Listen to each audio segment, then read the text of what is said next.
The gunshot rang across the Montana territory like thunder, shattering the stillness of the evening air. Grant Irvine lowered his rifle, watching the wolf that had been stalking his cattle disappear into the tall grass. The year was 1878, and survival in the unforgiving landscape meant making hard choices. As dusk settled over his modest ranch, Grant felt the familiar weight of loneliness press down on his shoulders. It had been 2 years since typhoid fever had claimed his beloved wife, leaving him to raise their daughter alone in this wild country. "Pa, did you get it?" 8-year-old Lily came running from the porch, her blonde braids coming undone as she raced toward him. "Stay back, Lily girl," Grant called, his voice gentle but firm. That wolf might still be around.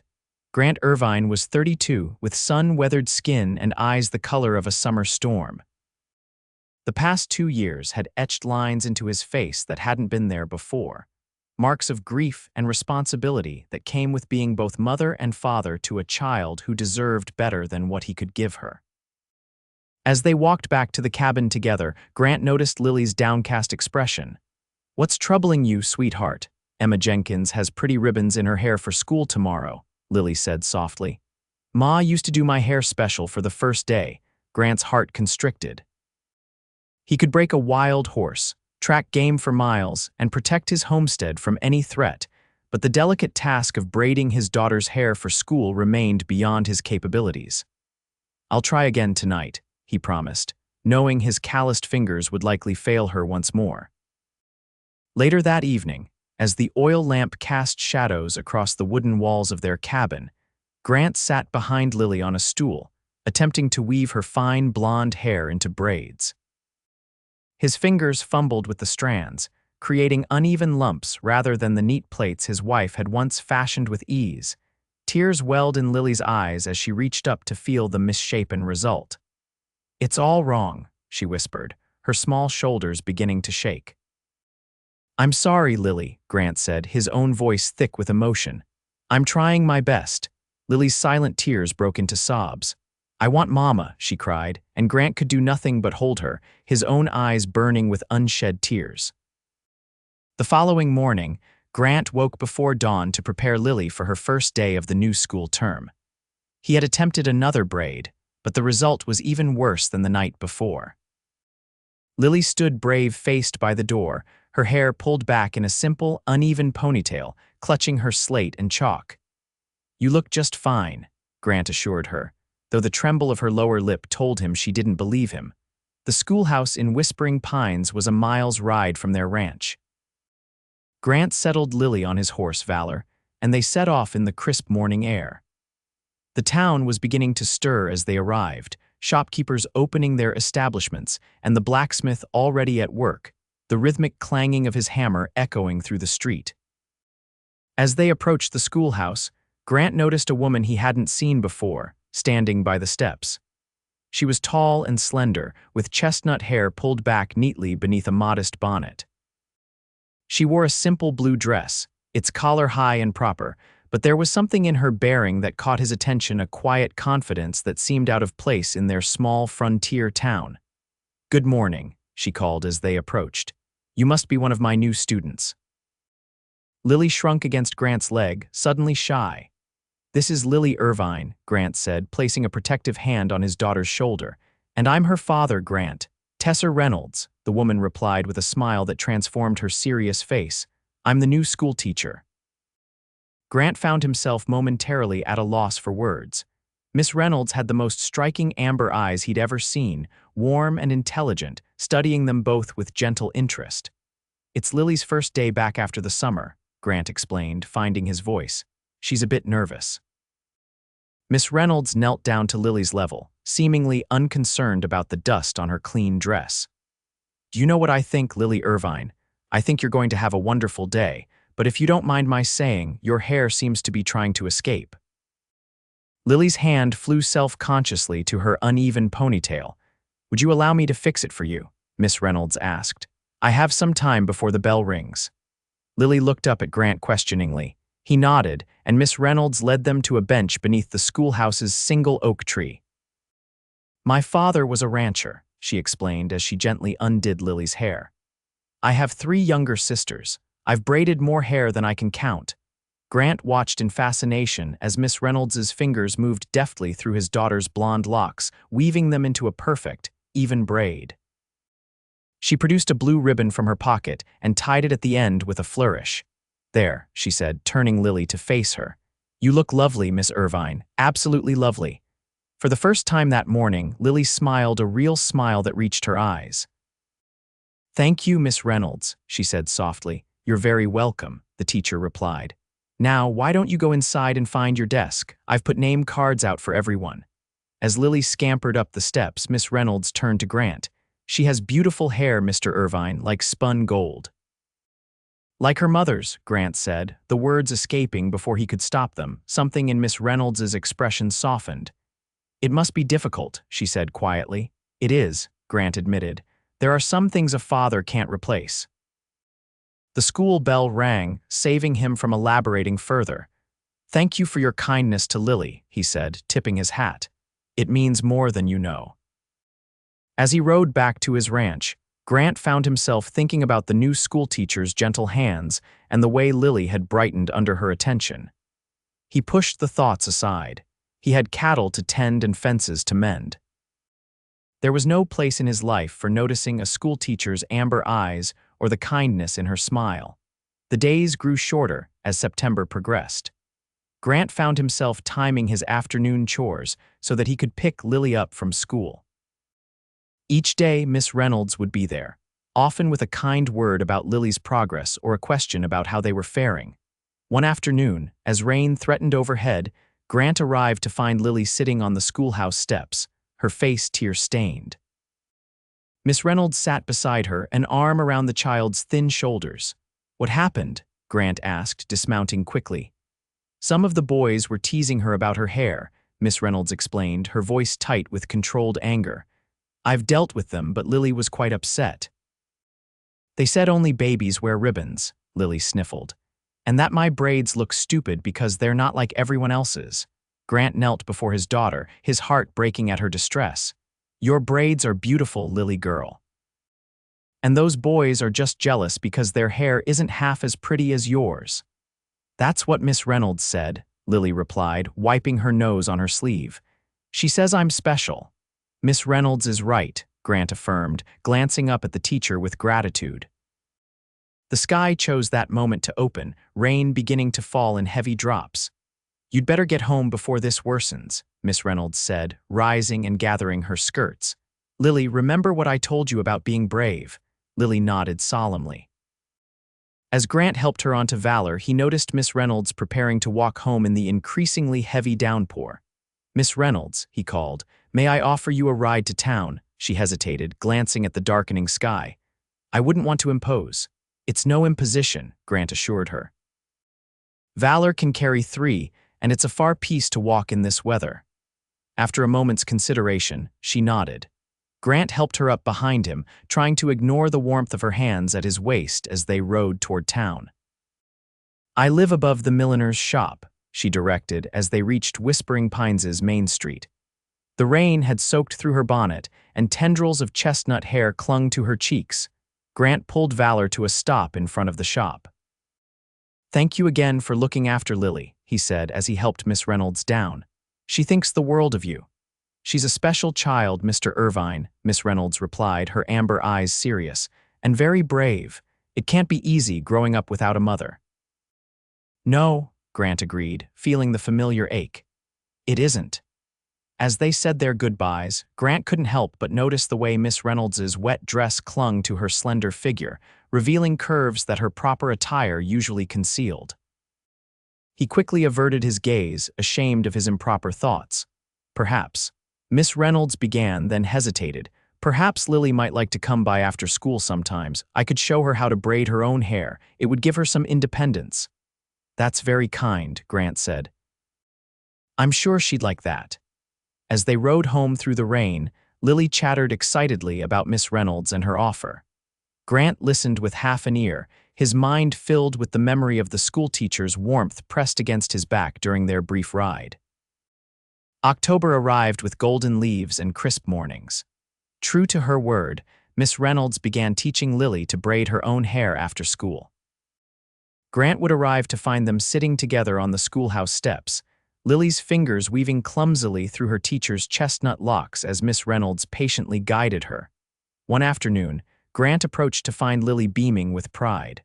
"Pa, look what I did," she exclaimed, pointing to a small, somewhat lopsided braid in Miss Reynolds's hair. "That's mighty fine work, Lily girl," Grant said, genuinely impressed.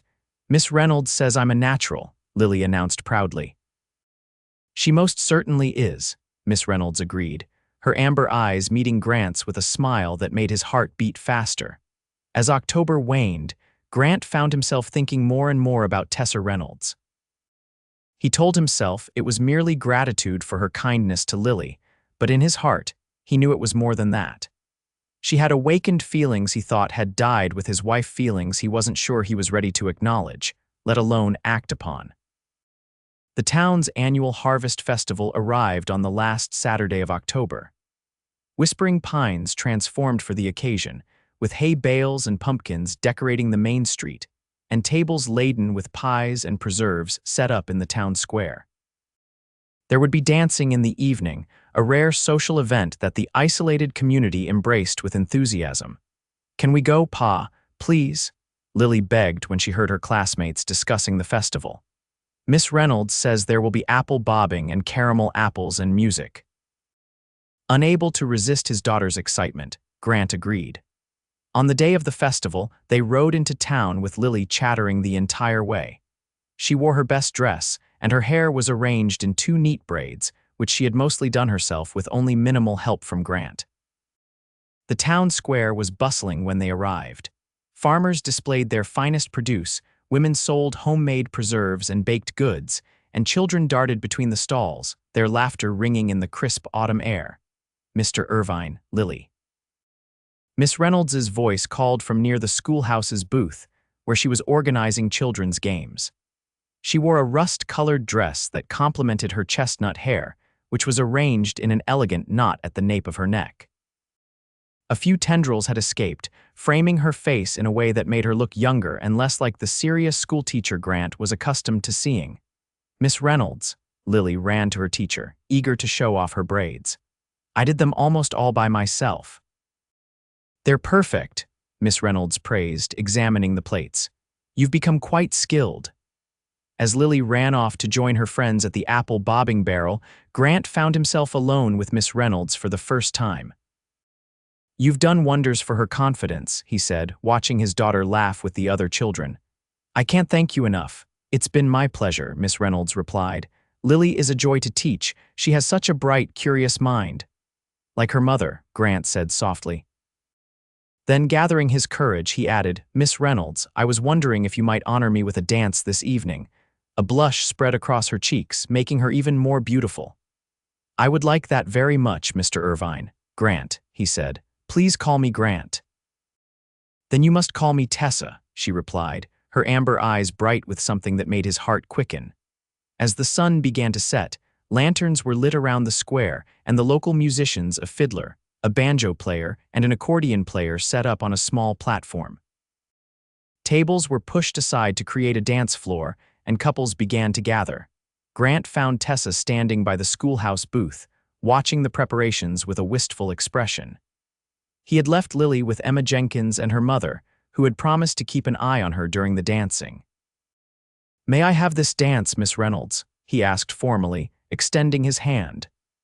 "You may, Mr. Irvine," she replied with equal formality, though her eyes danced with amusement. As they joined the other couples on the makeshift dance floor, Grant was acutely aware of his rough appearance next to Tessa's refinement. He had worn his best shirt and had even trimmed his beard for the occasion, but he still felt like the coarse rancher he was. The musicians struck up a lively tune, and Grant took Tessa in his arms for a spirited reel. He hadn't danced since before his wife's death, but his body remembered the steps. Tessa moved with natural grace, her skirts swirling around her ankles as they circled the floor. "You're quite good at this," she said, slightly breathless as the dance ended. "My wife insisted I learn," Grant admitted. "She loved to dance." Tessa's expression sobered. "You must miss her terribly." The musicians began a slower waltz and couples around them drew closer. Grant hesitated, then offered his hand again. Tessa stepped into his arms and they began to move in time to the music. "I do miss her," Grant said quietly, the admission easier in the intimacy of the dance. "But lately, I've been remembering the good times more than the pain. That's new." Tessa's hand was warm in his, her waist slender beneath his palm. "Time heals, they say," she murmured. "Not time alone," Grant replied, his eyes meeting hers. "Lily's smile when she shows me a new braid, the way she talks about school now. The kindness of a teacher who took the time to notice a little girl's tears." Tessa's eyes widened at his words, her lips parting slightly. Grant was struck by a sudden, powerful urge to kiss her, right there amid the dancing couples. The thought shocked him and he missed a step, nearly treading on her foot. "I'm sorry," he said quickly, regaining the rhythm. "No need to apologize," Tessa replied, her voice slightly unsteady. They danced in silence for a few moments, the music weaving around them. "May I ask you something?" Grant finally said, "Of course. What brought you to Whispering Pines? It's not exactly a place most educated women would choose." A shadow crossed Tessa's face. "I needed a fresh start," she said simply. "After my father died last year, there was little left for me in Denver. My sisters are all married, and I had a disappointment." The music ended before Grant could inquire further. As they applauded the musicians, he saw Lily running toward them, her face flushed with excitement. "Pa, Miss Reynolds. Mrs. Jenkins says the pie judging is about to start, and there's going to be prizes." The moment broken, they followed Lily to where the townswomen had gathered with their baked goods. The rest of the evening passed in a whirl of activity, pie judging, more dancing, and finally, a bonfire around which the townspeople gathered to sing and tell stories. As the festivities wound down, Grant found himself reluctant for the evening to end. Lily had fallen asleep against his shoulder, worn out from the excitement. "I should get her home," he said regretfully to Tessa, who had joined them by the fire. "Of course," she replied. "She's had a big day." As Grant rose, carefully cradling his sleeping daughter, Tessa reached out to tuck a strand of hair behind Lily's ear. The gesture was so maternal, so tender that Grant felt his throat tighten. "Thank you for the dance, Grant," Tessa said softly. "It was a lovely evening." "It was," he agreed. "I haven't enjoyed myself so much in a long time." Their eyes met over Lily's sleeping form, and something unspoken passed between them, a recognition of mutual attraction, of possibilities neither had expected to find. "Good night, Tessa," Grant said, his voice rough with emotion. "Good night," she replied, her amber eyes reflecting the bonfire's flames. As Grant rode home with Lily sleeping against his chest, his mind was filled with thoughts of Tessa Reynolds, her laughter as they danced, the softness of her hand in his, the way she looked at him as if she saw something worthwhile beneath his rough exterior. For the first time since losing his wife, Grant Irvine allowed himself to consider the possibility of a future that included more than just survival. It was both exhilarating and terrifying, like standing on the edge of a cliff, unsure whether to step back to safety or leap into the unknown. By the time they reached the ranch, Grant had made a decision. He would move forward, one careful step at a time, and see where this unexpected path might lead. November brought colder weather and the first dusting of snow to the Montana territory. Grant found himself inventing reasons to visit town more frequently, often timing his errands to coincide with the end of the school day. Sometimes, he would arrive early and watch through the schoolhouse window as Tessa moved among her students, her patience and enthusiasm evident in every gesture. On one such afternoon, as Grant waited outside the schoolhouse, Sheriff Porter approached on horseback. "Afternoon, Irvine," the lawman greeted him. "Waiting on your girl, that's right," Grant replied, nodding toward the schoolhouse. The sheriff dismounted, tying his horse to the hitching post. "Thought you should know there's been some trouble up north. Stage was robbed yesterday near Helena. Driver killed," Grant frowned. "Outlaw activity's been quiet for months." "That's changing," Porter said grimly. "Word is, Jed Hawkins and his gang are back in the territory." The name sent a chill through Grant. Hawkins was notorious a ruthless outlaw who had terrorized the Montana territory for years before disappearing the previous spring. Rumor had it he'd fled to Canada after a particularly bloody bank robbery in Billings. You think they're headed this way? Grant asked, instinctively glancing toward the schoolhouse where his daughter sat safe for the moment. Can't say, Porter replied, but I'm putting together a posse if they come anywhere near Whispering Pines. Would count on you to join, Irvine. You're one of the best trackers around. Before Grant could respond, the schoolhouse door opened and children began pouring out. Lily spotted him and ran over, her face alight with excitement. Pa, Miss Reynolds is going to teach us about Thanksgiving next week, and we're going to put on a play for the town. Grant smiled, pushing thoughts of outlaws aside. Is that so, and what part will you have in this play? I'm going to be a pilgrim girl, Lily announced proudly. Miss Reynolds says I need a special costume.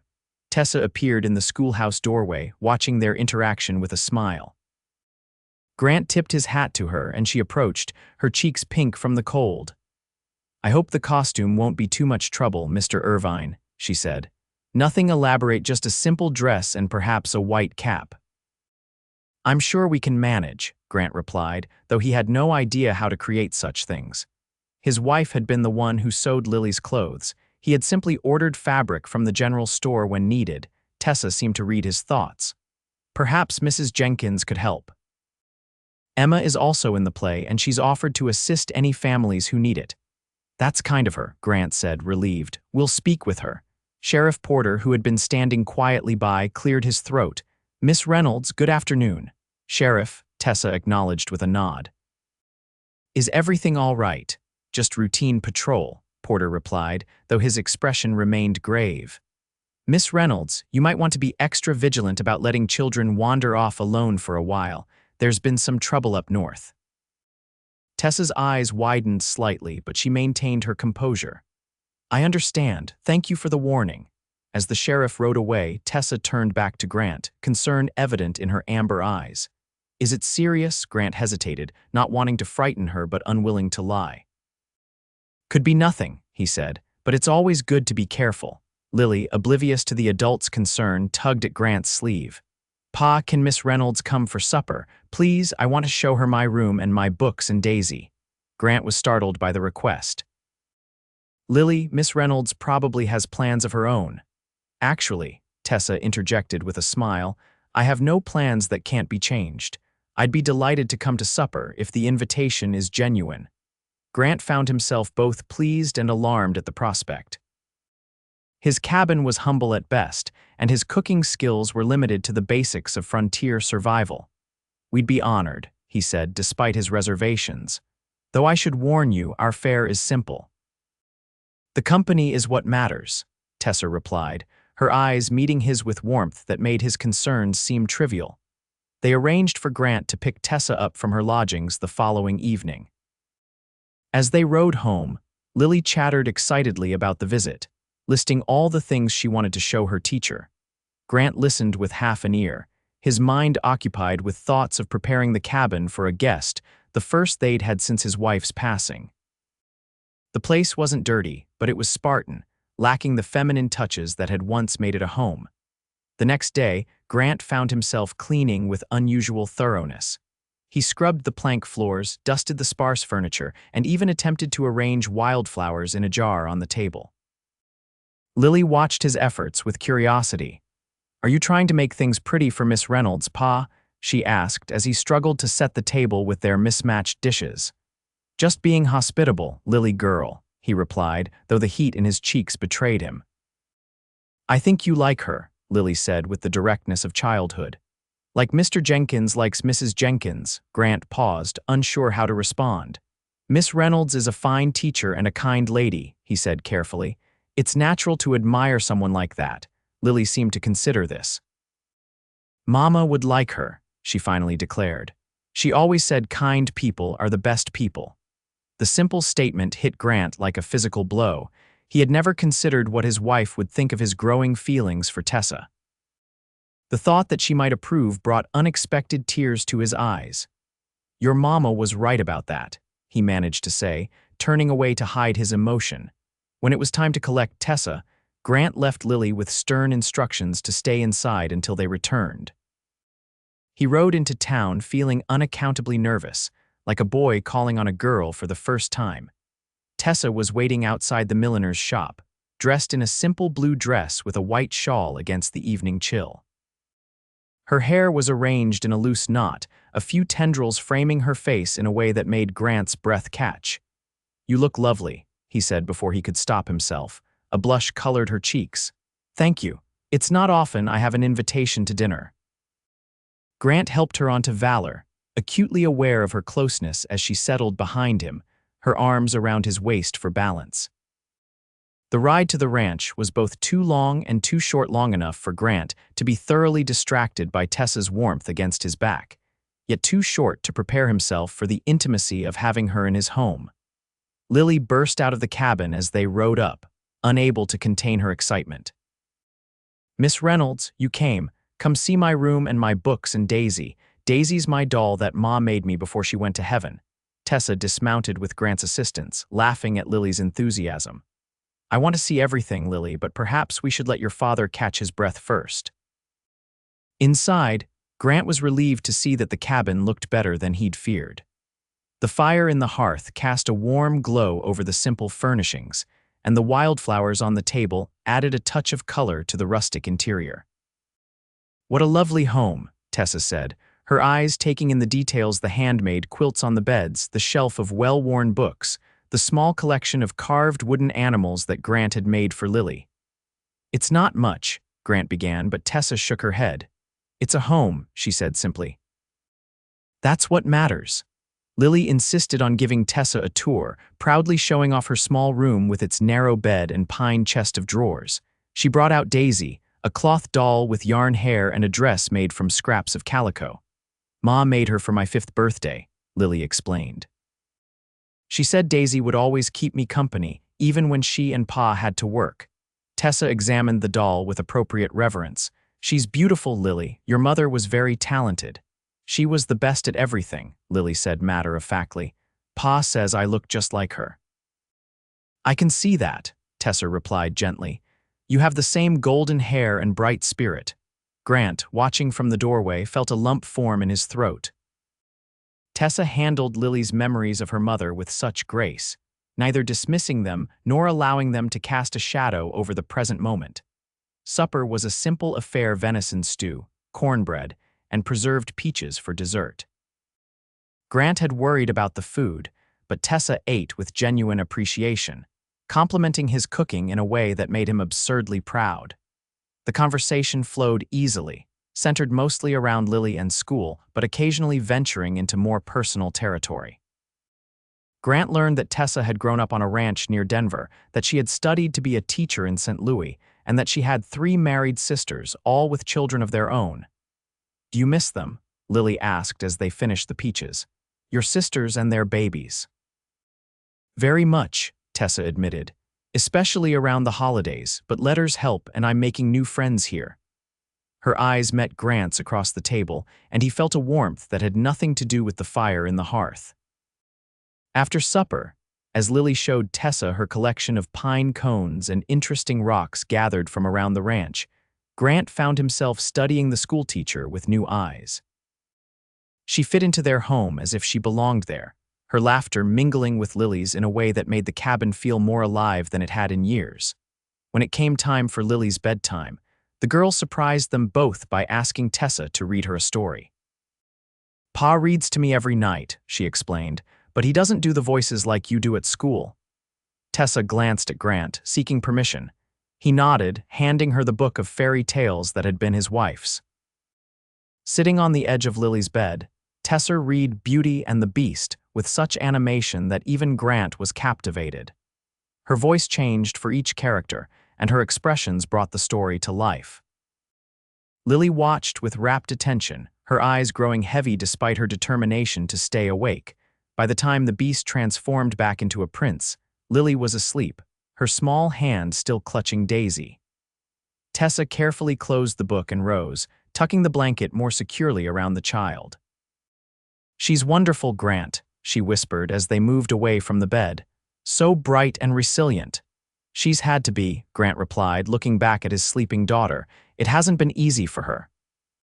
In the main room, with Lily asleep and the fire burning low, A new awareness seemed to fill the space between them. Grant was suddenly conscious of being alone with Tessa in a way that felt both right and terrifying. "Thank you for inviting me," Tessa said, breaking the silence. "It's been the most pleasant evening I've had since coming to Whispering Pines." "We're grateful you came," Grant replied. "Especially Lily. She's blossomed since you became her teacher." Tessa's expression softened. "Children are remarkably adaptable. They just need stability and love." She hesitated, then added, "You've done well with her, Grant. Not every father would have managed as you have." "I've made plenty of mistakes," he admitted. "Before you came, she would cry most mornings before school because I couldn't fix her hair properly." It seems like such a small thing, but to her. "It wasn't the hair," Tessa said gently. "It was the connection to her mother. By learning to braid her own hair, she's found a way to maintain that connection while growing more independent." Grant stared at her, struck by the insight. "You understand her better than I do." "Not better," Tessa corrected. "Just differently. A girl needs both male and female guidance as she grows." The words hung between them, full of implications neither was ready to voice. Grant found himself moving closer to her, drawn by something he couldn't name. "It's getting late," Tessa said, though she made no move toward the door. "I should let you rest." "May I see you again?" Grant asked abruptly. "Not just at the schoolhouse. Perhaps Sunday after church. We could take a picnic if the weather holds." Tessa's eyes widened slightly, but a smile curved her lips. "I would like that very much." The ride back to town was quiet, both of them lost in their own thoughts.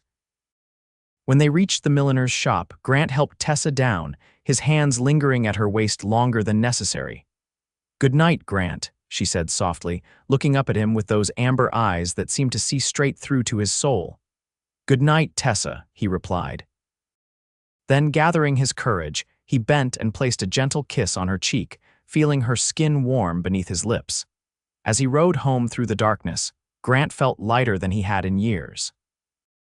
The future, which had for so long seemed like a bleak landscape of duty and survival, now held the promise of something more. The days leading up to their Sunday outing passed with agonizing slowness for Grant. He found himself distracted during his chores, his mind constantly returning to Tessa the way she laughed, the gentle authority with which she managed her students, the softness of her cheek beneath his lips. Lily noticed his preoccupation and seemed delighted by it. "Are you thinking about Miss Reynolds again, Pa?" she asked as they rode to school on Friday. "You've got that same funny look Mr. Jenkins gets when Mrs. Jenkins brings him pie." Grant chuckled despite his embarrassment. "You notice too much, Lily girl." "Miss Reynolds gets a funny look too when she sees you coming," Lily informed him with satisfaction. "Her eyes get all bright, and she touches her hair a lot." The observation both pleased and discomfited Grant. He hadn't considered that his feelings might be so obvious or so reciprocated. Sunday dawned clear and unseasonably warm for mid-November, as if nature itself approved of their plans. After church, where Grant found himself stealing glances at Tessa in her modest green dress, he approached her with Lily bouncing excitedly at his side. "The weather's held," he said, suddenly shy despite their previous arrangement, "if you're still amenable to a picnic." "I've been looking forward to it all week," Tessa admitted with a smile that made his heart race. They rode to a small clearing by the creek that ran through the edge of Grant's property. The water gurgled peacefully over smooth stones, and late wildflowers still dotted the grassy banks. Grant spread a blanket beneath a towering pine while Lily ran to examine a family of ducks paddling near the shore. "It's beautiful here," Tessa said, surveying the landscape with appreciation. "So peaceful." "It was my wife's favorite spot," Grant said, the admission easier than he'd expected. "She used to bring Lily here to wade in the summer." Tessa settled on the blanket, arranging her skirts modestly. "Tell me about her," she said simply. "Your wife." Grant paused in unpacking the basket of food Mrs. Jenkins had prepared for them. "You want to hear about Elizabeth?" "Of course," Tessa replied. "She's an important part of who you and Lily are. I'd like to know her, even if only through your memories." No one had asked Grant about Elizabeth in a long time. People in town had known her, and those who hadn't seemed to avoid the topic out of misplaced sensitivity. Tessa's straightforward interest was refreshing. She was strong, Grant began, the words coming more easily than he'd anticipated. Not just in spirit, though she had that too. She could break a horse almost as well as I could, and she never complained about the hardships of ranch life.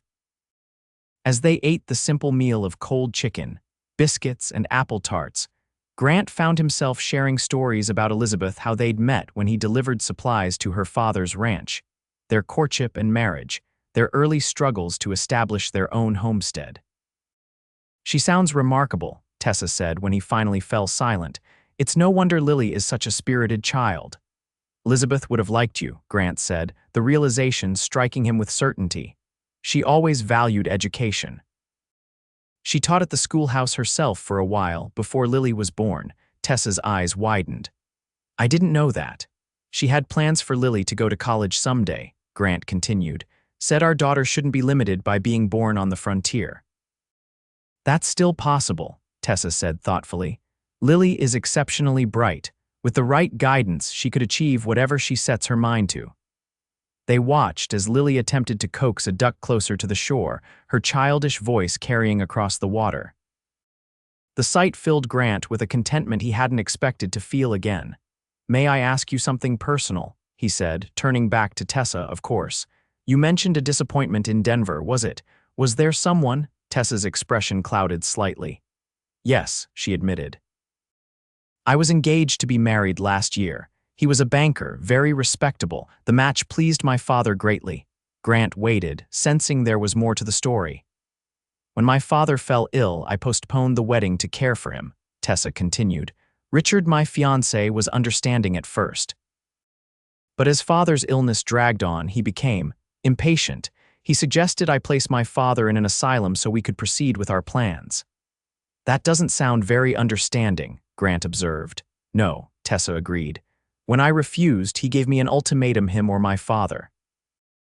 I chose my father, of course. Richard broke our engagement and married another woman within 3 months. Grant felt a surge of anger toward the unknown Richard. "He didn't deserve you." "Perhaps not," Tessa said with a small smile, "but the experience taught me something important about myself. I had been so concerned with doing what was expected, marrying well, securing my future, that I hadn't considered whether it was what I truly wanted." "And what do you truly want?" Grant asked, his voice low. Tessa met his gaze directly. "Authenticity," she replied. "A life with purpose and genuine connection, not just the appearance of propriety." Before Grant could respond, Lily came running back, excited to show them a feather she'd found. The moment passed, but Grant found himself replaying Tessa's words in his mind for the rest of the afternoon. As the sun began to dip toward the horizon, they packed up their belongings and prepared to leave. Lily, worn out from her adventures, fell asleep against Grant's chest as they rode Tessa back to town. "She's had a wonderful day," Tessa observed, watching the sleeping child. "Thank you for including me." "Thank you for coming," Grant replied. It's been good to talk about Elizabeth. I haven't done that much, even with Lily." "Children need to know about their parents," Tessa said. "All of them. It helps them understand who they are." When they reached the milliner's shop, Grant carefully dismounted, still holding the sleeping Lily, then helped Tessa down with his free arm. "I'd like to see you again," he said quietly. "Perhaps dinner in town next Saturday. Mrs. Jenkins has offered to watch Lily." Tessa's amber eyes brightened.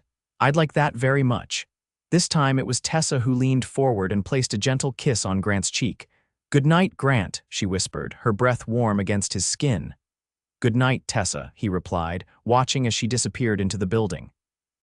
The following week brought a flurry of activity to Whispering Pines.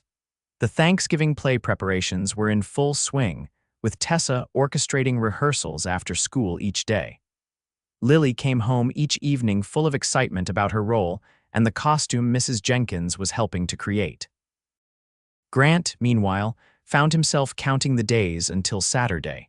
The prospect of dinner alone with Tessa both thrilled and terrified him. It would be their first outing without Lily as a buffer, a deliberate step toward acknowledging the growing connection between them. On Wednesday afternoon, however, his plans were disrupted. Sheriff Porter rode out to the ranch, his expression grim. "Hawkins's gang hit Clearwater yesterday," he announced without preamble. 2 men dead, bank robbed. They're headed this way, Irvine. I need you in that posse I mentioned. Grant's heart sank. When? First light tomorrow, Porter replied. Pack for several days. They've got at least a day's head start, but with your tracking skills, we might catch up before they reach the Canadian border. After the sheriff left, Grant faced the difficult task of explaining to Lily that he would be gone for a few days. She took the news better than he'd expected, though her small face creased with worry. Will you be back for Thanksgiving? She asked, her eyes wide. For my play. I'll do my best, Lily girl, Grant promised, though he knew better than to guarantee it. Tracking outlaws was unpredictable work, and Thanksgiving was only 8 days away. Who will take care of me while you're gone? Lily asked practically. Mrs. Jenkins has agreed to have you stay with them, Grant explained. Emma's excited to have you there. The arrangement seemed to please Lily, but Grant still felt the weight of leaving her, even in capable hands.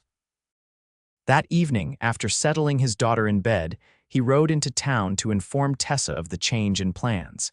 He found her in her room above the milliner's shop, grading papers by lamplight.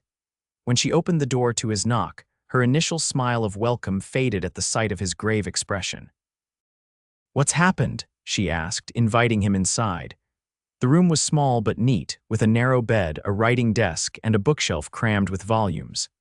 It was unmistakably Tessa's space, practical yet feminine, with a vase of dried flowers on the desk and a colorful quilt on the bed.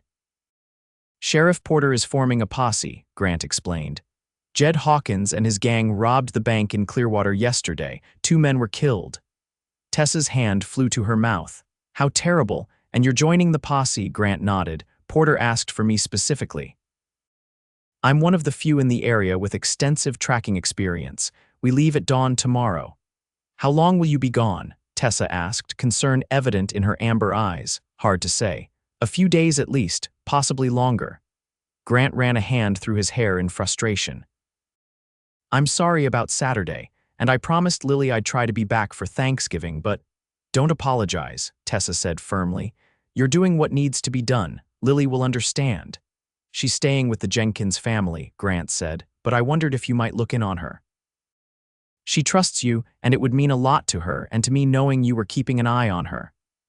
Of course, Tessa replied without hesitation. I'll visit her every day and make sure she's prepared for the play. Don't worry about Lily, focus on coming back safely. The concern in her voice touched Grant deeply. On impulse, he reached for her hand, drawing her closer. I've been thinking about you all week, he admitted, his voice low. About our dinner, about what might be possible between us. Tessa's fingers tightened around his. I've been thinking about that too, she whispered. The lamplight cast a golden glow over her features, making her amber eyes seem to burn with inner fire. Grant could no longer resist the pull between them. Slowly, giving her every chance to withdraw, he bent his head and pressed his lips to hers. The kiss was gentle at first, a question rather than a demand. When Tessa responded, her lips softening beneath his, the kiss deepened into something more urgent, more primal. Grant's arms encircled her waist, drawing her against him as her hands slid up to his shoulders. When they finally broke apart, both were breathing heavily. Tessa's cheeks were flushed, her lips slightly swollen from his kiss. Grant had never seen anything more beautiful. I should go, he said regretfully, knowing that if he stayed any longer, his resolve might weaken. Dawn comes early. Tessa nodded, though she made no move to release his hand. Promise me you'll be careful, she said, her eyes searching his. Jed Hawkins is dangerous. I promise, Grant replied, touched by her concern. I have too much to come back for. Their second kiss was briefer, but no less intense, a promise of things to come. As Grant rode back to his ranch under the stars, he felt both anticipation and dread, anticipation for what awaited him upon his return, and dread for the dangerous task that lay immediately ahead. The posse departed Whispering Pines as the first gray light of dawn touched the eastern horizon. 8 men rode out under Sheriff Porter's leadership, each armed and provisioned for several days of hard riding. Among them was Grant, who had said a tearful goodbye to Lily before delivering her to the Jenkins household. The trail led north toward the Canadian border, through increasingly rugged terrain. Grant's tracking skills quickly proved valuable as they followed signs of the outlaws' passage campfire remains, horse droppings, and occasionally, more telling evidence like discarded food containers or cigarette butts. By the third day, it became clear that Hawkins and his men were aware they were being pursued. Their trail became more erratic, with false leads and deliberate attempts to confuse their trackers. The weather, too, turned against the posse, with a cold rain making tracking more difficult and camping miserable. Grant found his thoughts turning off into Tessa and Lily during the long, wet hours in the saddle. He wondered how Lily was faring with the Jenkins family, whether she was still excited about the Thanksgiving play, if she missed him as much as he missed her. And Tessa, the memory of their kiss sustained him through the discomfort and danger of the pursuit. On the fifth day, as Thanksgiving drew nearer, they finally caught up with Hawkins's gang near a narrow pass in the foothills. The ensuing gunfight was brief but violent. One of the posse members was wounded, and 2 of the outlaws were killed. Hawkins himself and 3 others escaped, but they were forced to abandon the stolen money. Sheriff Porter made the difficult decision to return to Whispering Pines rather than continue the pursuit. The wounded man needed medical attention, and they had recovered most of the stolen funds. Hawkins would likely cross into Canada, beyond their jurisdiction. The return journey was slower due to their injured companion. Grant chafed at the delay, calculating the days until Thanksgiving. If they maintained their current pace, they would reach town just in time for the holiday and Lily's play. They rode into Whispering Pines on Thanksgiving morning, a bedraggled but victorious group. Word of their approach spread quickly, and townspeople lined the main street to greet them. Grant scanned the crowd anxiously, looking for Lily's blonde braids and possibly Tessa's chestnut hair beside her. He spotted them together in front of the schoolhouse, Lily in her pilgrim costume with a white cap covering her braids, and Tessa beside her, one hand protectively on the child's shoulder. When Lily saw him, she broke away from Tessa and ran toward him, heedless of the mud puddles in her path. "Pa. Pa, you're back," she cried as Grant dismounted and swept her into his arms. "You made it for my play. I promised I'd try, didn't I?" Grant said, holding her tightly, breathing in the clean, familiar scent of her hair. "I wouldn't miss it for the world." Over Lily's shoulder, his eyes met Tessa's. She stood watching their reunion, her amber eyes bright with emotion. As the crowd surrounded the returning posse, slapping backs and asking questions, Grant made his way toward her, still carrying Lily. "Welcome home," Tessa said softly when he reached her. "We've been praying for your safe return." "We caught up to them," Grant told her. "Hawkins got away, but we recovered most of the money. Joe Wilson took a bullet in the shoulder, but Doc Evans says he'll recover." "I'm just glad you're unharmed," Tessa replied, her eyes scanning his face as if to reassure herself he was truly whole. "Lily has been so excited about you seeing her in the play. Speaking of which," Grant said, setting his daughter on her feet, "don't you need to get ready, Lily girl? It looks like the whole town is heading for the schoolhouse." Indeed, people were beginning to gather for the Thanksgiving celebration, which would begin with the children's play followed by a community feast in the town square. Lily nodded eagerly and ran back toward the schoolhouse, where other costumed children were assembling under Mrs. Jenkins's watchful eye. Left alone with Tessa for a moment, Grant found himself suddenly unsure. Their parting kiss seemed both recent and distant, made more complex by the days of danger and separation that had followed. "I thought about you," he said simply. "Out there, it kept me going." Tessa's cheeks colored prettily. "I thought about you too," she admitted, "every night. Lily and I would say a special prayer for your safety before she went to sleep." The mention of his daughter reminded Grant of something. "Thank you for looking after her," he said. "Mrs. Jenkins told me you visited every day, helped with her costume, practiced her lines with her." "It was my pleasure," Tessa replied. "She's a remarkable child, Grant, so resilient and determined. She was worried about you, of course, but she never doubted you would return in time for her play." The schoolhouse bell rang, signaling the start of the Thanksgiving program. Grant offered Tessa his arm. "Shall we find seats? I don't want to miss a moment of Lily's performance." The schoolhouse was crowded, with families squeezed onto benches and standing along the walls. Grant and Tessa found space near the front, where they had a clear view of the makeshift stage Tessa had created by pushing desks aside.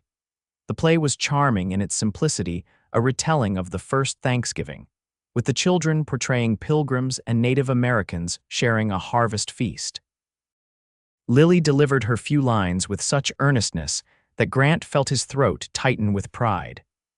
When she spotted him in the audience, her face lit up with a smile that made the dangerous journey and sleepless nights worthwhile. After the performance, as the townspeople moved to the square for the feast, Grant found himself surrounded by well-wishers eager to hear about the posse's adventures. He recounted the tale as briefly as possible, deflecting praise for his tracking skills and emphasizing the collaborative effort of all involved. Throughout the afternoon, his eyes kept finding Tessa as she moved among her students and their families. She looked particularly lovely in a russet dress that complemented her chestnut hair, which she had arranged in an elegant knot at the nape of her neck. Several times, their gazes met across the crowded square, and each time Grant felt the same jolt of connection that had drawn him to her from the beginning.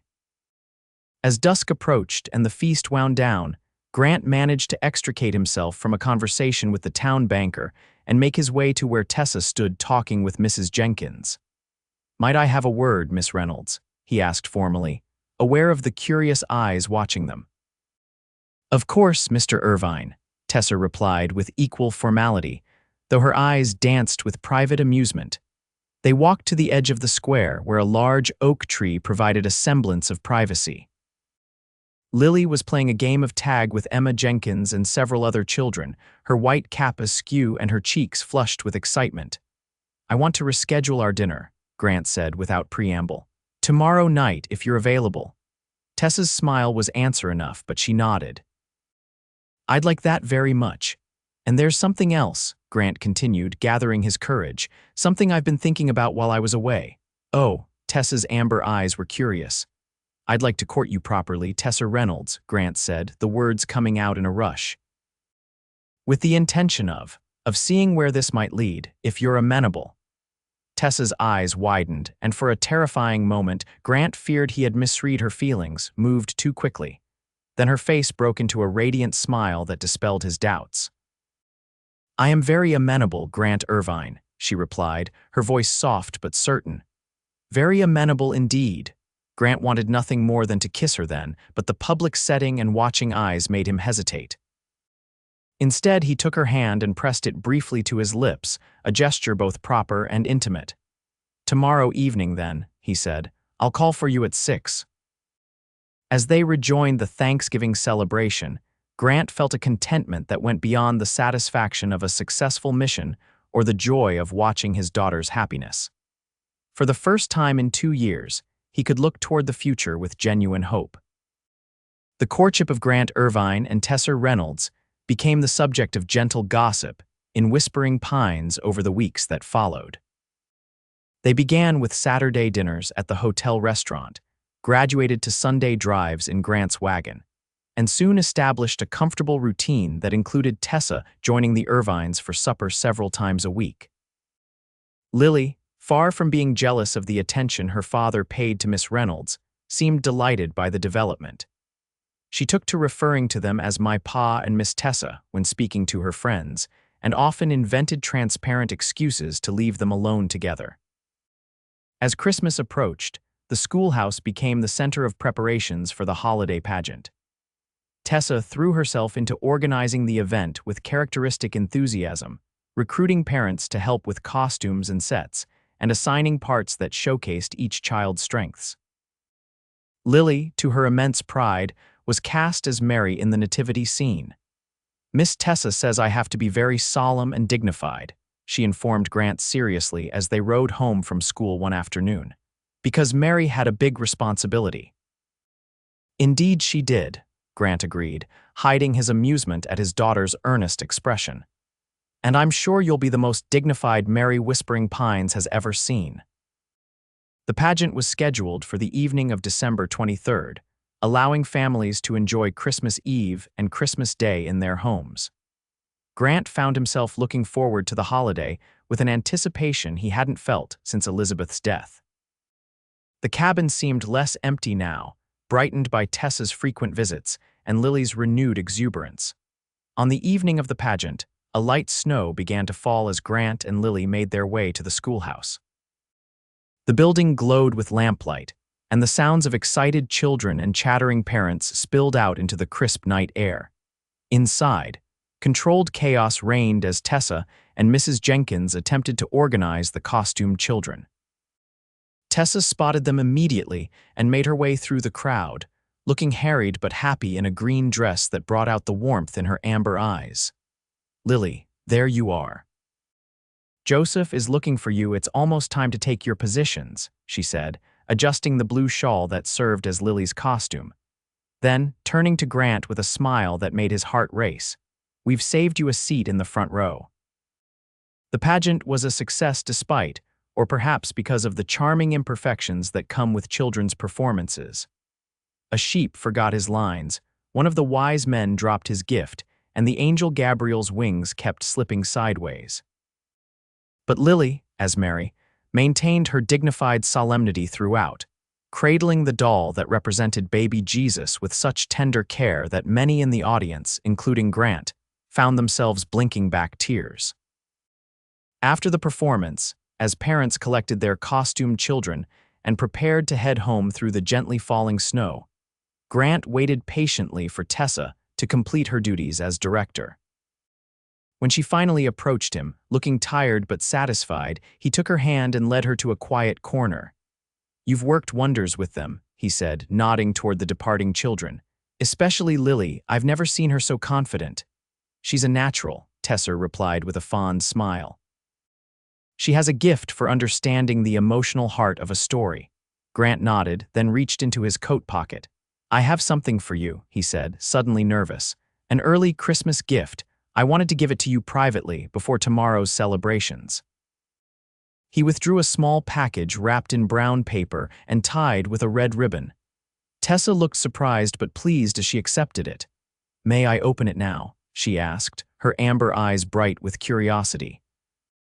At Grant's nod, she carefully untied the ribbon and folded back the paper to reveal a small wooden box, its lid carved with an intricate pattern of wildflowers. When she opened it, a soft melody began to play, a lullaby that Grant recognized as one Elizabeth had often sung to Lily. "Grant, it's beautiful," Tessa breathed, her fingers tracing the delicate carving. "Did you make this?" "The box, yes," he admitted. "The music mechanism I ordered from back east. It arrived just in time." "I love it," Tessa said, closing the box carefully and holding it to her chest. "Thank you." "There's more to the gift," Grant said, his heart pounding. "If you're willing to accept it." Tessa looked at him questioningly. "Lily and I would like to invite you to spend Christmas with us," Grant continued. "Not just Christmas dinner, but to stay with us for the holiday. Mrs. Jenkins has agreed to be our chaperone to avoid any impropriety." It was a bold invitation, one that signaled his serious intentions. In their small community, having a single woman stay in a widower's home, even with a chaperone, was a significant step toward declaring formal intentions. Tessa's eyes widened as she understood the implications. "Are you certain, Grant, both of you?" "More certain than I've been about anything in a long time," Grant replied. "Lily is beside herself with excitement at the prospect, and I can't imagine celebrating Christmas without you." Tessa's face softened into a smile that made Grant's heart contract with emotion. "Then I accept, with gratitude and joy."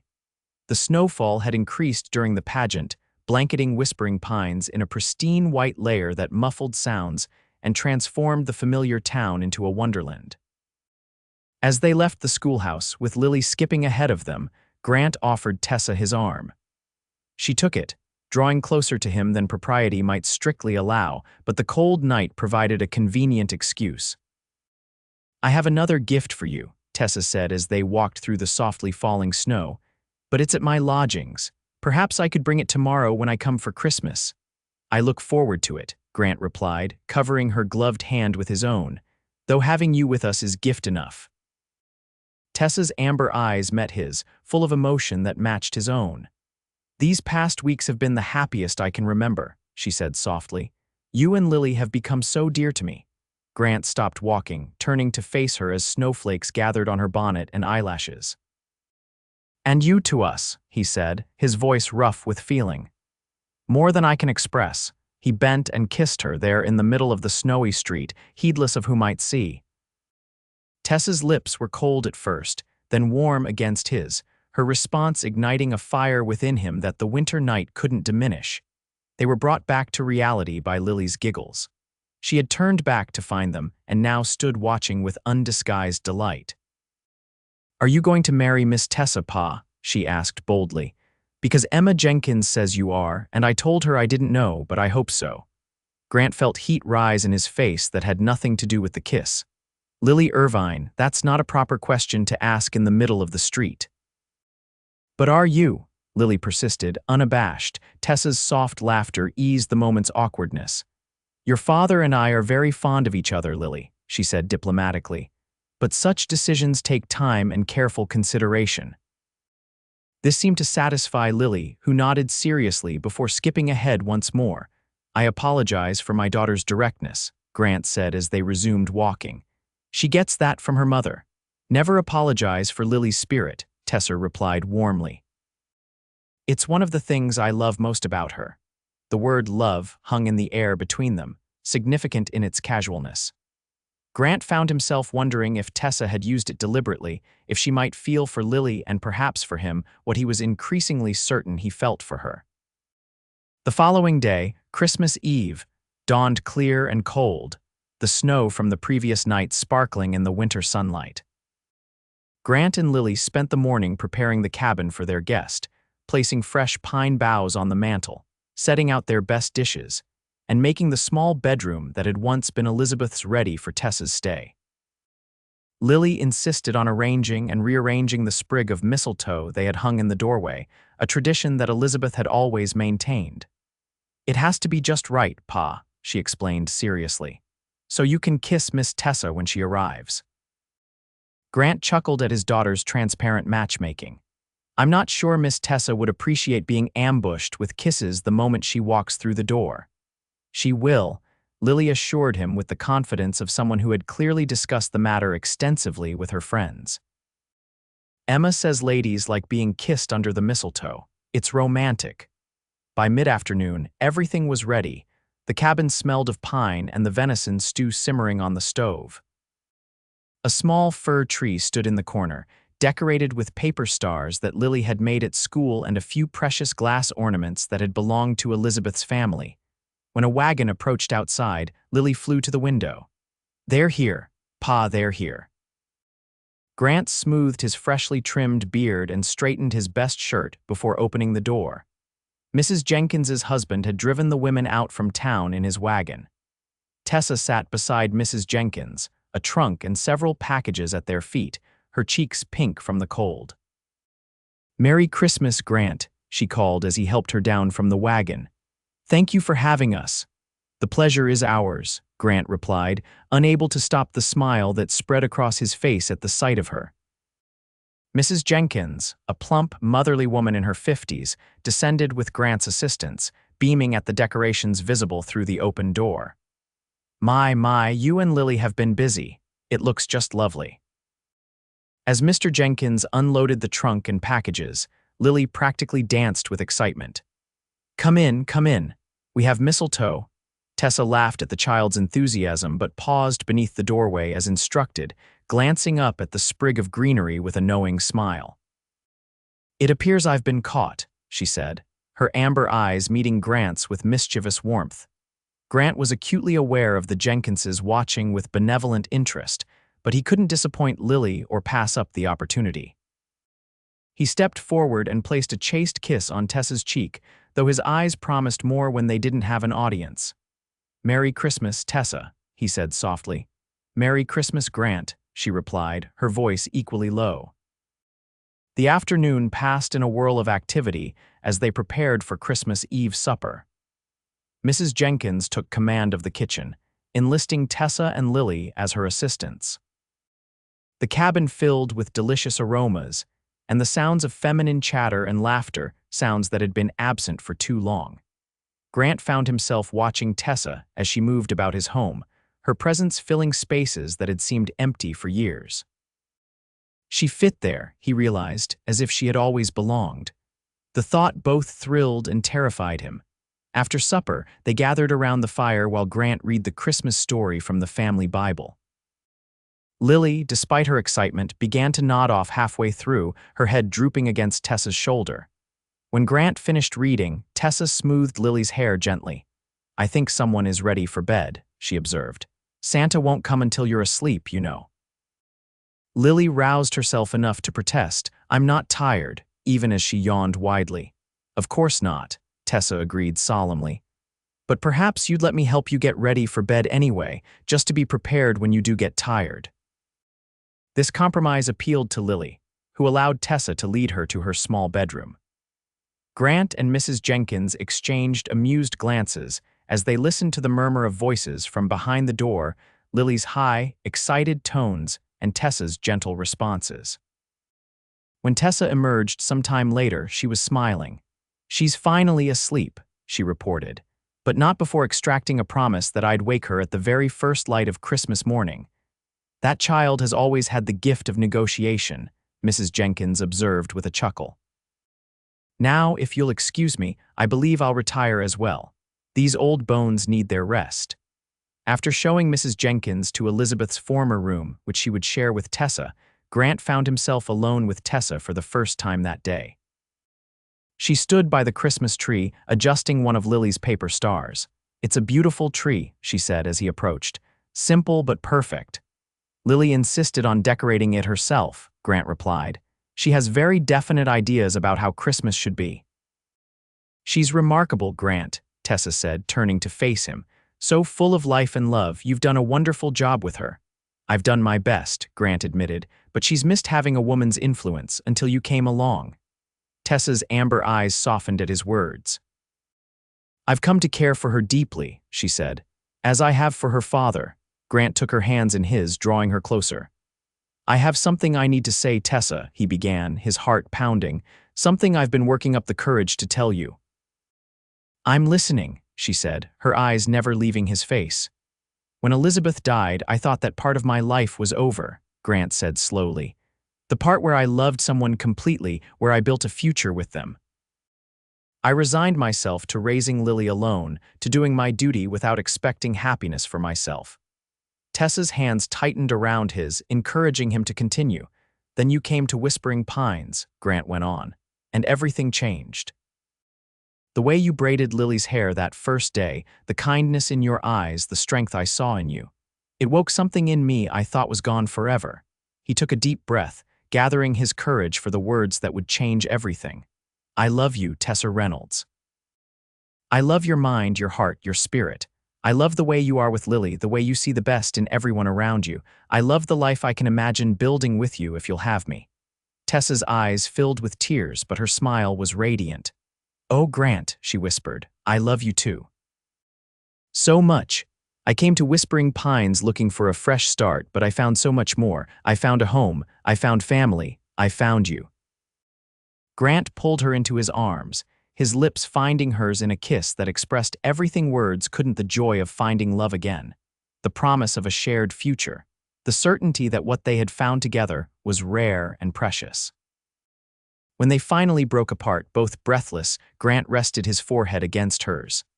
"I had planned to wait until tomorrow to ask you," he said. "I even have a ring, it was my grandmother's, but I can't wait any longer. Tessa Reynolds, will you marry me? Will you be my wife and a mother to Lily?" Tessa's answer was immediate and emphatic. "Yes," she said, her voice steady despite the tears that spilled down her cheeks. "Yes to all of it. I want nothing more than to build a life with you and Lily."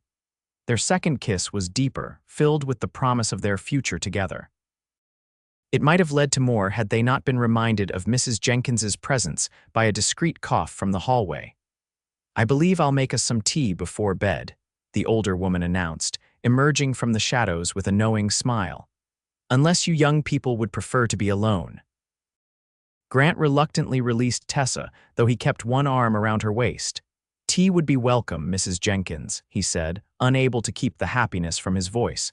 "And you can be the first to congratulate us." Tessa has agreed to become my wife." Mrs. Jenkins's delighted exclamation was genuine. "Oh, my dears, what wonderful news. The whole town will be thrilled though not surprised, I must say. We've all seen how perfect you are for each other." As Mrs. Jenkins bustled about preparing tea, chattering about wedding plans and how delighted Lily would be, Grant drew Tessa to the window. Outside, the moon shone on the snow-covered landscape, turning it to silver. "Are you sure, Tessa?" he asked quietly. "Ranching is a hard life, especially for a woman used to town living, and taking on another woman's child. I've never been more certain of anything," Tessa interrupted firmly. "I grew up on a ranch, remember, and as for Lily, she's not another woman's child to me. She's a precious girl whom I already love as if she were my own." Grant's heart swelled with emotion. "What did I do to deserve you?" he wondered aloud. Tessa's smile was tender as she reached up to touch his face. "You loved your daughter enough to let a stranger braid her hair," she said simply. "And in doing so, you braided your life with mine." The following morning, Christmas Day, dawned with Lily's excited squeals as she discovered the gifts beneath the tree, including a porcelain doll from Tessa that she immediately declared was Daisy's sister. When Grant and Tessa announced their engagement, Lily's reaction was everything they could have hoped for. She threw her arms around Tessa's neck with such force that they both tumbled backward onto the sofa, laughing. "Does this mean you'll be my mama now?" Lily asked, her eyes wide with hope. "If you'd like me to be," Tessa replied carefully. "I could never replace your mother, Lily, but I would be honored to be a second mother to you." Lily considered this solemnly.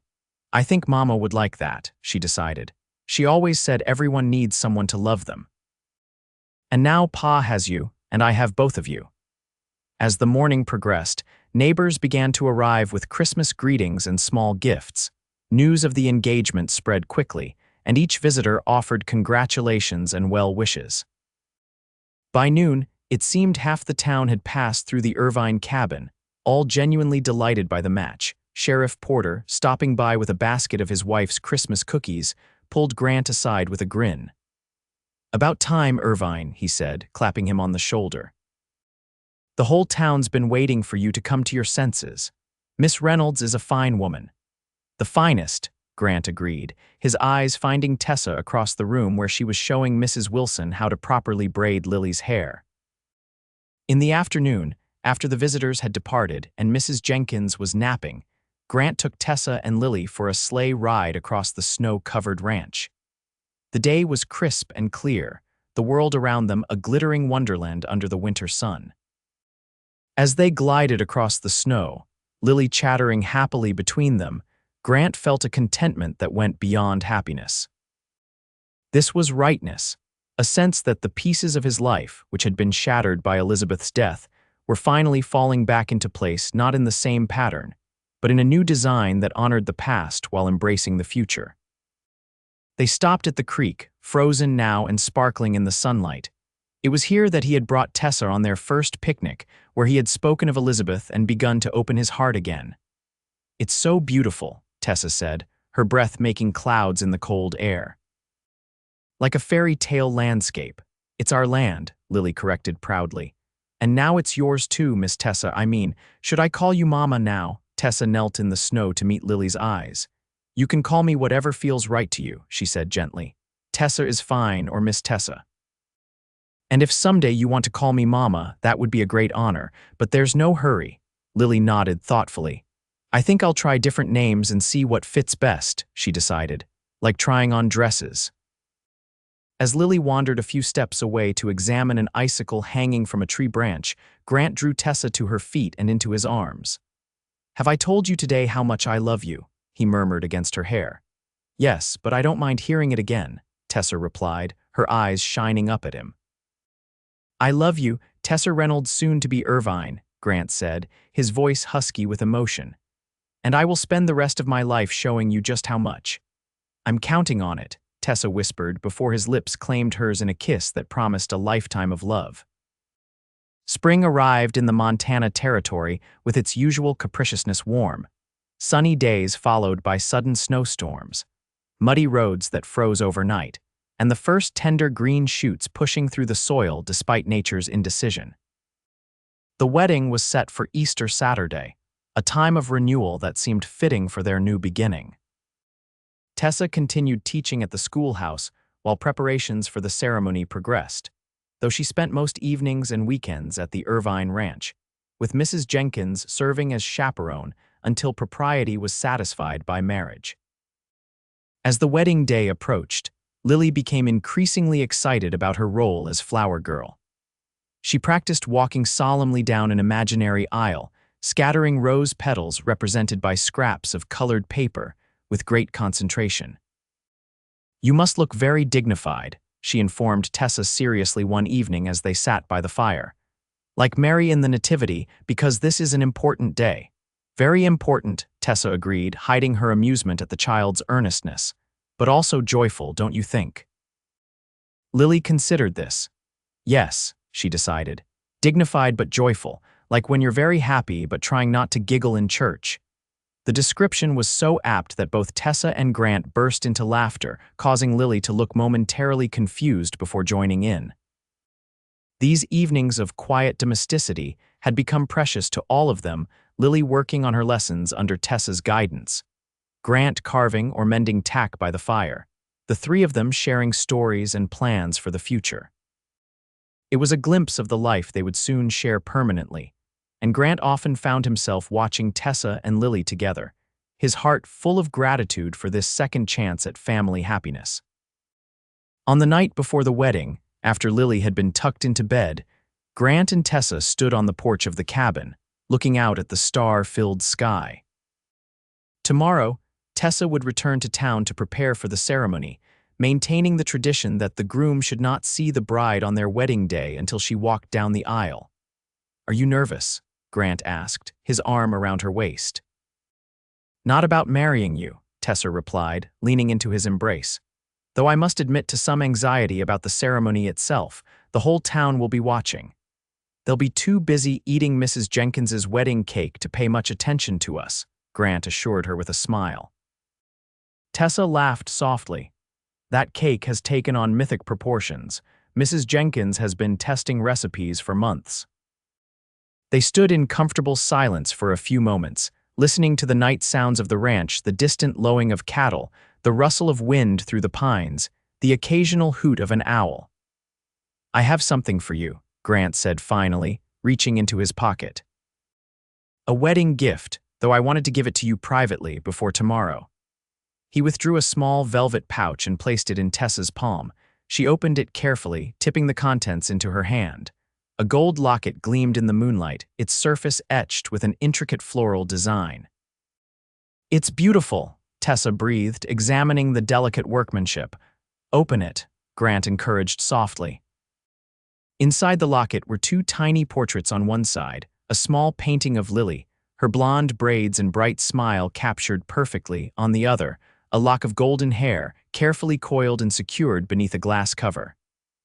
"The hair was Elizabeth's," Grant explained, his voice gentle. "I've kept it all these years. I thought it right that you should have it, that you should carry both of them with you, the past and the future together." Tears filled Tessa's amber eyes as she looked up at him. "This is the most precious gift I could imagine," she whispered. "Thank you for trusting me with her memory." Grant took the locket from her trembling fingers and fastened it around her neck. "Elizabeth would have liked you," he said, his voice rough with emotion. "She would have approved of the woman who will be a mother to her daughter." Tessa's hand closed around the locket, pressing it to her heart. "I will always honor her place in your lives," she promised. "Always." Grant drew her into his arms, his lips finding hers in a kiss that spoke of deep understanding and shared purpose. Tomorrow they would stand before God and their community to pledge their lives to one another. But in this moment, under the vast Montana sky, they had already made the promises that truly mattered. The wedding day dawned clear and bright, as if nature itself approved of the union. The small church in Whispering Pines was decorated with early spring flowers, daffodils, crocuses, and branches of flowering dogwood gathered from gardens and hillsides throughout the area. Grant stood at the altar, uncomfortable in his new suit, but determined to do justice to the occasion. Beside him, Sheriff Porter served as best man, occasionally offering reassuring nods as the church filled with townspeople in their Sunday best. When the music began, Mrs. Wilson at the piano, playing a traditional wedding march, all heads turned toward the door. Lily appeared first, solemn and dignified as promised, scattering real rose petals imported at considerable expense from Helena along the aisle. Her blonde hair was arranged in perfect braids crowned with a circlet of small white flowers, and her dress, sewn by Mrs. Jenkins, was a miniature version of a bride's gown. As Lily reached the altar and took her place, the music swelled, and Tessa appeared in the doorway on the arm of Mr. Jenkins, who had agreed to give her away in the absence of her own father. Grant felt his heart stop, then race, at the sight of her. Tessa wore a gown of ivory silk, simple yet elegant, with a high collar and long sleeves appropriate for a teacher, but cut to emphasize her slender figure. Her chestnut hair was arranged in an elaborate knot, with tendrils framing her face beneath a veil of delicate lace. Around her neck, visible against the ivory silk, hung the gold locket Grant had given her. As she moved toward him, her amber eyes never leaving his face, Grant was struck by the journey that had brought them to this moment, from a schoolteacher braiding a little girl's hair to a woman preparing to become his wife and Lily's mother. It seemed both miraculous and inevitable, a path they had been destined to walk together. The ceremony itself passed in a blur of emotion. Grant was conscious of the warmth of Tessa's hand in his, the tremor in her voice as she repeated her vows, the weight of the simple gold band as he slid it onto her finger. When the minister pronounced them husband and wife, and Grant was finally permitted to kiss his bride, a cheer went up from the assembled townspeople that made Tessa blush beneath her veil. The celebration that followed in the town square was joyous and relaxed, with tables laden with food prepared by the women of Whispering Pines, music provided by local musicians, and dancing that continued well into the evening. Mrs. Jenkins's wedding cake, a towering creation of white frosting and spun sugar, lived up to its advance reputation, drawing appreciative murmurs from everyone who tasted it. As dusk approached, Grant found a moment alone with his new wife, drawing her away from the festivities to a quiet corner beneath a flowering dogwood tree. "Mrs. Irvine," he said, testing the name with pleasure. "Are you happy?" Tessa's smile was radiant as she leaned into his embrace.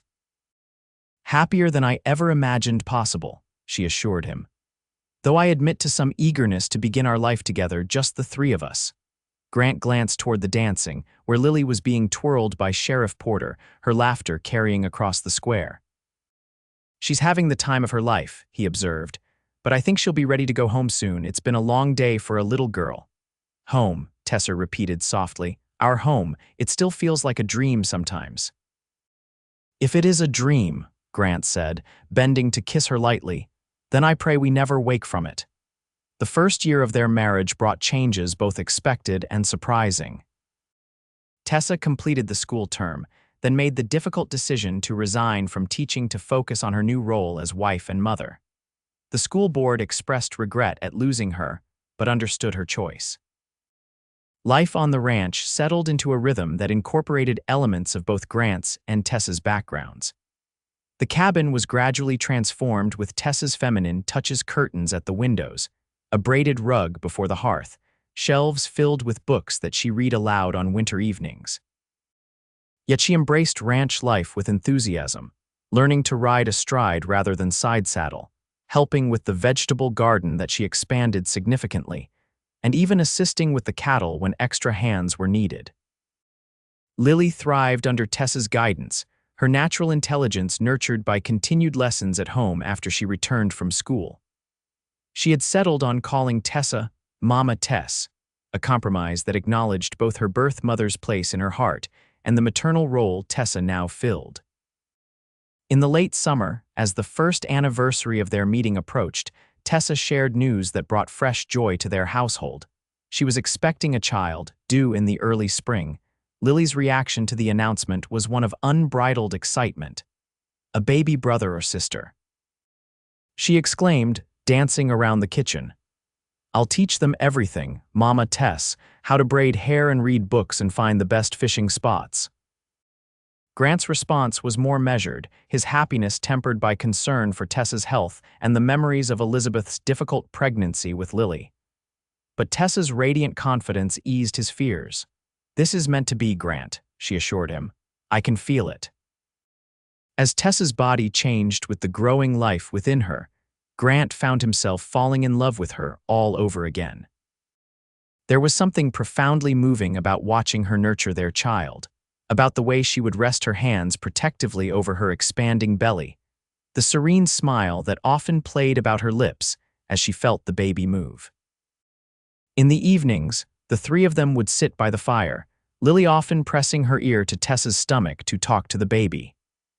Grant would watch them, his heart full of gratitude for this family that had been pieced together from loss and hope, strengthened by love and trust.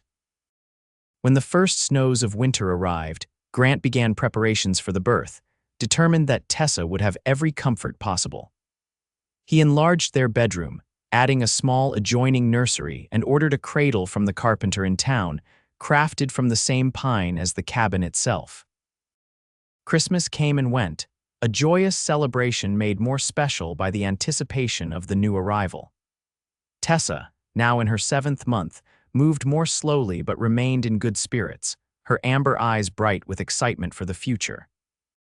As January gave way to February, the weather turned harsh, with blizzards that sometimes isolated the ranch for days at a time. Grant watched the sky anxiously, aware that Tessa's time was approaching and determined that she would have the doctor's assistance when the moment came. On a clear, cold morning in early March, as the first hints of spring began to appear in the form of longer days and occasional thaws, Tessa woke Grant before dawn, her face serene despite the pain evident in her eyes. "It's time," she said simply. Grant moved with the efficiency of long preparation, sending Lily to the Jenkins farm as arranged and riding into town to fetch the doctor, while a neighbor woman who had agreed to assist came to stay with Tessa. The labor was long but uncomplicated. As the sun began to set, casting golden light through the cabin windows, Tessa gave birth to a healthy son, his lusty cries filling the room and bringing tears to Grant's eyes as he held his wife's hand. "He's perfect," the doctor announced, placing the swaddled infant in Tessa's arms. "A fine, strong boy." Tessa looked down at their son with wonder, her tired face alight with joy. "Hello, little one," she whispered. "We've been waiting for you." Grant sat on the edge of the bed, his arm around Tessa's shoulders, marveling at the tiny features of his son, the shock of dark hair, the miniature fingers curled into fists, the determined set of his mouth. "What shall we call him?" Tessa asked, looking up at Grant. They had discussed names but had not settled on one, preferring to wait until they met their child. Grant studied the baby's face, feeling a connection that transcended blood and time. "Thomas," he said finally, "after your father, Thomas Grant Irvine." Tessa's eyes filled with tears. "It's perfect," she agreed. "My father would have been honored." When Lily was brought home the following day, her reaction to her new brother was one of awe and immediate devotion. "He's so small," she whispered, peering into the cradle where Thomas slept. "But he has Pa's nose and Mama Tessa's mouth, don't you think?" "He certainly does," Grant agreed, watching as his daughter reached out a careful finger to touch the baby's cheek. "And he's very lucky to have such a wonderful big sister." As spring unfolded across the Montana territory, the Irvine family settled into their new routine.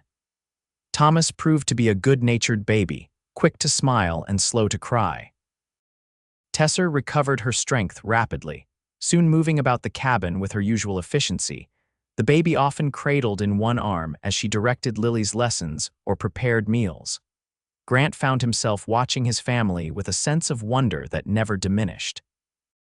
The sight of Tessa nursing Thomas by the fire, or Lily carefully reading to her brother from her picture books, or all four of them together in the big bed on Sunday mornings, these moments filled him with a contentment he had never thought to experience again after Elizabeth's death.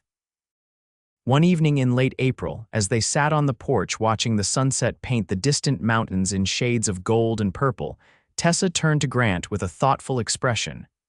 Do you remember that day at the schoolhouse? She asked. When we first met, how could I forget? Grant replied, shifting Thomas to his other shoulder where the baby slept peacefully. You braided Lily's hair and called her lovely. I was so moved by the sight of you too, Tessa admitted. A big, strong rancher with such gentle hands on his daughter's shoulders, and a little girl trying so hard to be brave. I think I started falling in love with both of you right then.